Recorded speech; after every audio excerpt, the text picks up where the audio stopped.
ಇದರ ಮಧ್ಯೆ ಮತ್ತೊಂದು ಅಪ್ಡೇಟ್. ಹೈಕಮಾಂಡ್ ಭೇಟಿಗೂ ಮುನ್ನ ಮುಖ್ಯಮಂತ್ರಿ ಸಿದ್ದರಾಮಯ್ಯ ತಮ್ಮ ಆಪ್ತ ಸಚಿವರ ಜೊತೆಗೆ ಕರ್ನಾಟಕ ಭವನದಲ್ಲಿ ಸಭೆ ನಡೆಸ್ತಾ ಇದ್ದಾರೆ.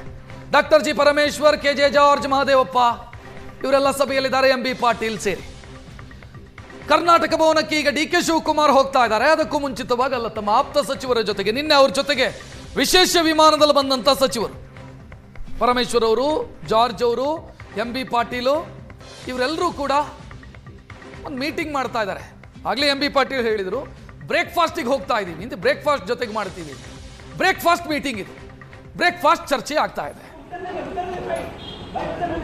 ಈಗ ನೋಡ್ತಾ ಇರುವಂತ ದೃಶ್ಯ ಇದು. ನೀವು ಡಿ ಕೆ ಶಿವಕುಮಾರ್ ಕರ್ನಾಟಕ ಭವನ ತಲುಪಿದ್ದಾರೆ.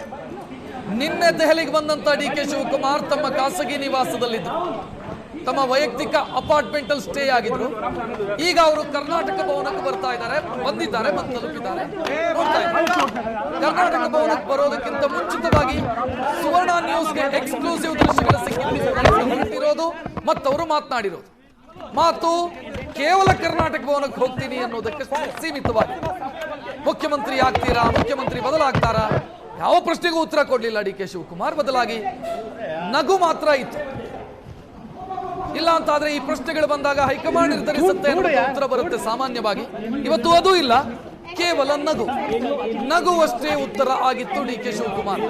ಈಗ ಮಾಧ್ಯಮದವರು ಪ್ರಶ್ನೆ ಕೇಳಿದಾಗ ಕೈ ಮುಗಿತಾ ಇದ್ದಾರೆ ಡಿ ಕೆ ಶಿವಕುಮಾರ್. ಕೈ ಮುಗಿದು ಎಂಟ್ರಿ ಆಗ್ತಾ ಇದ್ದಾರೆ ಒಳಗಡೆ. ಯಾವ ಪ್ರಶ್ನೆಗೂ ಉತ್ತರ ಕೊಡ್ತಾ ಇಲ್ಲ. ಮಾಧ್ಯಮದವರ ಪ್ರಶ್ನೆ ಸಹಜವಾಗಿ ಬರುತ್ತೆ, ಅದೇ ನಾಯಕತ್ವ ಬದಲಾವಣೆನಾ, ಕ್ಯಾಬಿನೆಟ್ ರೀಶಫಲ್, ಯಾವುದಕ್ಕೂ ಉತ್ತರ ಕೊಟ್ಟಿಲ್ಲ ಡಿ ಕೆ ಶಿವಕುಮಾರ್ ಅವರು. ಕೈ ಮುಗಿದು ಹರೀಶ್ ಅವರು ಇದ್ದಾರೆ, ನೋಡ್ತಾ ಇದ್ದೀರಿ ಡಿ ಕೆ ಶಿವಕುಮಾರ್ ಅವ್ರ ಜೊತೆಗೆ ಗಮನಿಸ್ತಾ ಇದ್ದೀರಿ. ಕರ್ನಾಟಕ ಭವನಕ್ಕೆ ಡಿ ಕೆ ಶಿವಕುಮಾರ್ ಅವರು ಆಗಮಿಸಿದ್ದಾರೆ.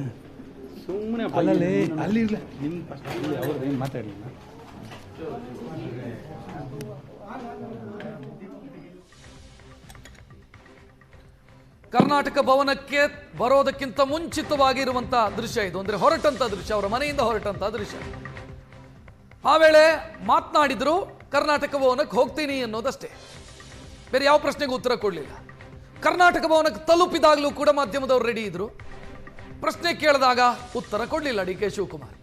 ಕೈ ಮುಗಿದು ಕರ್ನಾಟಕ ಭವನದ ಒಳಭಾಗವನ್ನು ಪ್ರವೇಶಿಸಿದ. 10:30ಕ್ಕೆ ಇಂದಿರಾ ಭವನದಲ್ಲಿ ರೆಡಿ ಇರಿ ಎನ್ನುವಂಥ ಸೂಚನೆಯನ್ನು ಅವರಿಗೆ ಹೈಕಮಾಂಡ್ನಿಂದ ಕೊಡಲಾಗಿದೆ ಅಂತ. ಸ್ವಲ್ಪ ಹೊತ್ತಲ್ಲೇ ಕರ್ನಾಟಕ ಭವನದಿಂದ ಎಐಸಿಸಿ ಪ್ರಧಾನ ಕಚೇರಿಗೆ ತೆರಳುತ್ತಾರೆ. ಈಗ ಕರ್ನಾಟಕ ಭವನಕ್ಕೆ ಡಿ ಕೆ ಶಿವಕುಮಾರ್ ಬಂದು ತಲುಪಿದ್ದಾರೆ.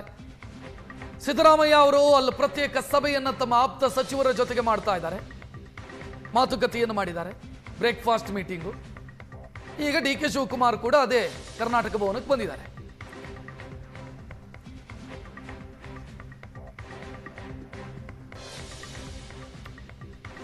ಮಾತನಾಡೋಣ, ಏನು ಇದರ ವಿಶೇಷತೆ, ಇವತ್ತಿನ ಮೀಟಿಂಗ್ನ ವಿಶೇಷತೆ ಏನು, ಸಾಧ್ಯತೆ, ಗೊಂದಲಗಳು ಬಗೆಹರಿಯುತ್ತಾ, ಗೊಂದಲ ಇನ್ನಷ್ಟು ಜಾಸ್ತಿ ಆಗುತ್ತಾ, ಎಲ್ಲದರ ಬಗ್ಗೆ ಮಾತನಾಡೋಣ. ನಮ್ಮ ಜೊತೆಗೆ ನಮ್ಮ ಅಸೋಸಿಯೇಟ್ ಎಡಿಟರ್ ಪ್ರಶಾಂತ್ ನಾಥು ಜೊತೆಗಿದ್ದಾರೆ. ಪ್ರಶಾಂತ್ ನಾಥು, ಅದರ ಜೊತೆಗೆ ರಾಜಕೀಯ ವಿಭಾಗದ ಮುಖ್ಯಸ್ಥ ಆನಂದ್ ಬೈದನಮನೆ, ಕಾಂಗ್ರೆಸ್ ಬೀಟ್ನ ರಿಪೋರ್ಟರ್ ಮಾರುತೇಶ್ ಜೊತೆಗಿದ್ದಾರೆ.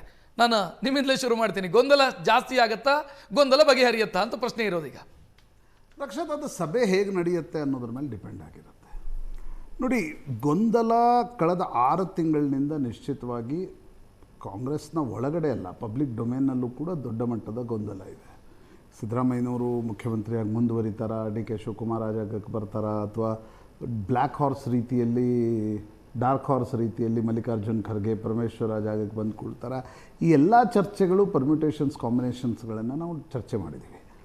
ಆದರೆ ಕಾಂಗ್ರೆಸ್ ಹೈಕಮಾಂಡ್ ಇಲ್ಲಿಯವರೆಗೂ ಕೂಡ ಡಿ ಕೆ ಶಿವಕುಮಾರರ ಬೇಡಿಕೆ ಏನಿತ್ತು ಮತ್ತು ಸಿದ್ದರಾಮಯ್ಯನವರ ಬಣದ ಬೇಡಿಕೆ ಕೂಡ ಇತ್ತು, ಒಂದು ಬಾರಿ ಇದರ ಸೋಕ್ಷ ಮೋಕ್ಷ ಆಗಬೇಕು, ಇದು ಅಂತಿಮವಾಗಿ ಒಂದು ಪರಿಹಾರ ಸೂತ್ರ ಇದಕ್ಕೆ ರಚನೆ ಆಗಬೇಕು ಅಂತಕ್ಕಂಥದ್ದು ಎರಡೂ ಬಣಗಳ ಬೇಡಿಕೆ ಇತ್ತು. ಆ ಬೇಡಿಕೆಗಳನ್ನು ಮನ್ನಿಸಿ ಕೇರಳದ ಚುನಾವಣೆಯ ನಂತರ ರಾಹುಲ್ ಗಾಂಧಿ, ಕೆ ಸಿ ವೇಣುಗೋಪಾಲ್ ಮತ್ತು ಮಲ್ಲಿಕಾರ್ಜುನ್ ಖರ್ಗೆ, ಈಗ ಪ್ರಿನ್ಸಿಪಲಿ ಇವರು 3 ಜನ ಆರ್ಬಿಟ್ರೇಟರ್ಸ್ ಅಂತ ಅಂದ್ಕೊಳ್ಳೋಣ, ಜೊತೆಗೆ ಸೋನಿಯಾ ಗಾಂಧಿ ಒಂದು ರೀತಿಯ ಅಂತಿಮ ಮೊಹರು ಒತ್ತಬೇಕಾಗಿರ್ತಕ್ಕಂಥ ಅನಿವಾರ್ಯತೆ ಕೂಡ ಇವತ್ತು ಕಾಂಗ್ರೆಸ್ನಲ್ಲಿದೆ. ಯಾಕಂದರೆ ಎಲ್ಲರೂ ಮಾತು ಕೇಳೋದು ಕೊನೆಗೆ ಸೋನಿಯಾ ಗಾಂಧಿ ಅವ್ರದ್ದು ಮಾತ್ರ, ರಾಹುಲ್ ಗಾಂಧಿ ಮಾತನ್ನು ಎಲ್ಲರೂ ಕೇಳ್ತಾರೆ ಅನ್ನುವ ಸ್ಥಿತಿ ಇಲ್ಲ. ನಾವು ನೋಡಿದ್ದೀವಿ ಕಾಂಗ್ರೆಸ್ನಲ್ಲಿ ಏನೆಲ್ಲ ನಡೆದಿದೆ. ಹೀಗಾಗಿ ಇವತ್ತಿನ ಸಭೆ ಯಾಕೆ ಕ್ರೂಷಿಯಲ್ ಆಗುತ್ತೆ ಅಂದರೆ, ಹೈಕಮಾಂಡ್ ಈಗ ನಿನ್ನೆ ನಾನು ರಾತ್ರಿ ಕೇಳಿದ ಹಾಗೆ ಹೈಕಮಾಂಡ್ನ ಮನಸ್ಸಿನಲ್ಲಿದೆ, we should hear them once ಅಂತ. We should give them chance to present their cases. ಆ ಮಟ್ಟದಲ್ಲಿ ಇವತ್ತಿನ ಸಭೆ ನಡೆಯುತ್ತೆ ಅಂತ ಅನಿಸುತ್ತೆ. ಇಬ್ಬರೂ ಕೂಡ ತಮ್ಮ ತಮ್ಮ ಅಹವಾಲುಗಳನ್ನು ಏನೇನೆಲ್ಲ ಫಸ್ಟ್ ಹಿಯರಿಂಗ್ ಇದು ಫಸ್ಟ್ ಹಿಯರಿಂಗ್ ಅನ್ಬೋದು. ಬಟ್ ಹೈಕಮಾಂಡ್ ಮನಸ್ಸಿನಲ್ಲೇನಿದೆ ಅನ್ನೋದು ಇನ್ನೂ ತನಕ ಸ್ಪಷ್ಟ ಇಲ್ಲ. ಯಾಕಂದರೆ ಕೆ ಸಿ ವೇಣುಗೋಪಾಲ್ ಮೊನ್ನೆ ರಾತ್ರಿ ಸಿದ್ದರಾಮಯ್ಯನವ್ರಿಗೆ ಕಾಲ್ ಮಾಡಿದಾಗಲೂ, ನಂತರ ಬೆಳಗ್ಗೆ ನಿನ್ನೆ ಡಿ ಕೆ ಶಿವಕುಮಾರ್ಗೆ ಕಾಲ್ ಮಾಡಿದಾಗಲೂ ಸ್ಪೆಸಿಫಿಕ್ ಆಗಿರ್ತಕ್ಕಂಥ ಅಜೆಂಡಾ ಹೇಳಿಲ್ಲ. ಅಜೆಂಡಾ ಹೇಳಿಲ್ಲ ಅದರ ಅರ್ಥವೇ ಇದು ನಾಯಕತ್ವ ಬದಲಾವಣೆ ಮತ್ತು ಸಂಪುಟ ಪುನಾರಚನೆಯ ಸುತ್ತ ಗಿರ್ಕಿ ಹೊಡೆಯುತ್ತೆ. ಯಾಕಂದರೆ ಈಗ ಚರ್ಚಿಸಬೇಕಾದ ವಿಷಯಗಳು ಯಾವ್ಯಾವು ಹೈಕಮಾಂಡ್ ಮಟ್ಟದಲ್ಲಿ?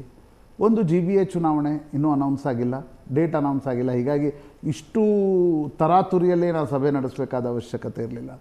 ರಾಜ್ಯಸಭಾ ಚುನಾವಣೆಯ ಪ್ರಿಲಿಮಿನರಿ ಮೀಟಿಂಗು ರಾಜ್ಯದಲ್ಲೇನು ನಡೆದಿಲ್ಲ, ಒಂದು ಲೀಸ್ಟ್ ಮಾಡ್ಕೊಂಡು ಹೋಗೋದು, ಆ ಸಭೆ ಕೂಡ ನಡೆದಿಲ್ಲ. ಹಿಂಗೇನಾದರೂ ಈ ಮಟ್ಟದ ಹೈ ವೋಲ್ಟೇಜ್ ಸಭೆ ನಡೆಸಬೇಕಾದ ಅಗತ್ಯತೆ ರಾಜ್ಯಸಭಾ ಚುನಾವಣೆಗೂ ಇರೋಲ್ಲ.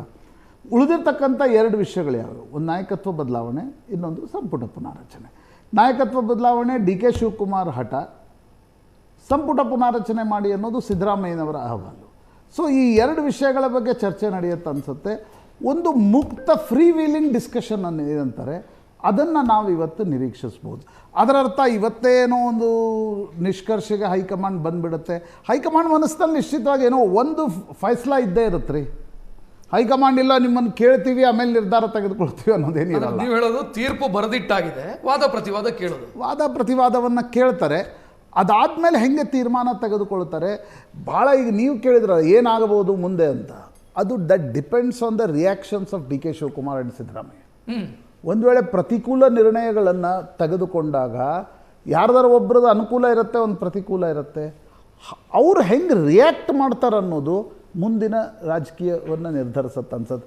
ಇವರೆಲ್ಲ ಡೈನಾಮಿಕ್ ಸಿಚುವೇಶನ್ ರಕ್ಷತ್, ಎಲ್ಲವೂ ಫಿಕ್ಸ್ ಆಗೋಗಿರುತ್ತೆ, ಇವರು ಫಿಕ್ಸ್ ಆಗೋಗಿರ್ತಾರೆ ಅನ್ನೋದಿಲ್ಲ. ರೌಂಡ್ ಆಫ್ ಡಿಸ್ಕಷನ್ಸ್ ನಡೆಯುತ್ತೆ, ಮನವೊಲಿಕೆ ನಡೆಯುತ್ತೆ.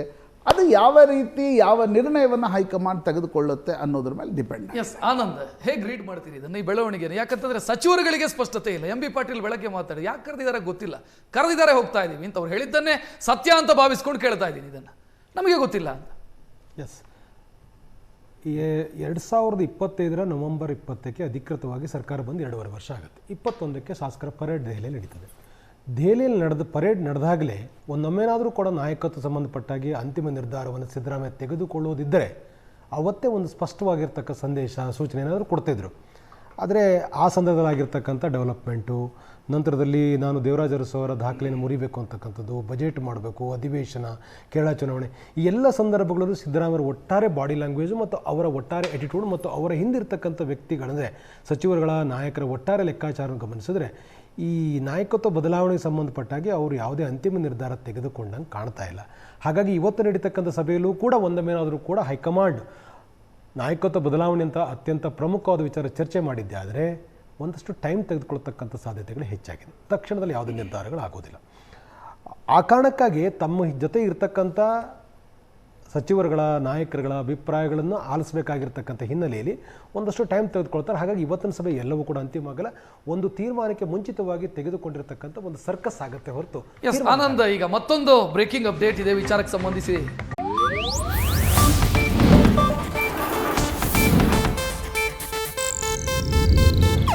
ಇದು ಏಷ್ಯಾನೆಟ್ ನ್ಯೂಸ್ ನೆಟ್ವರ್ಕ್ ಪ್ರಸ್ತುತಿ.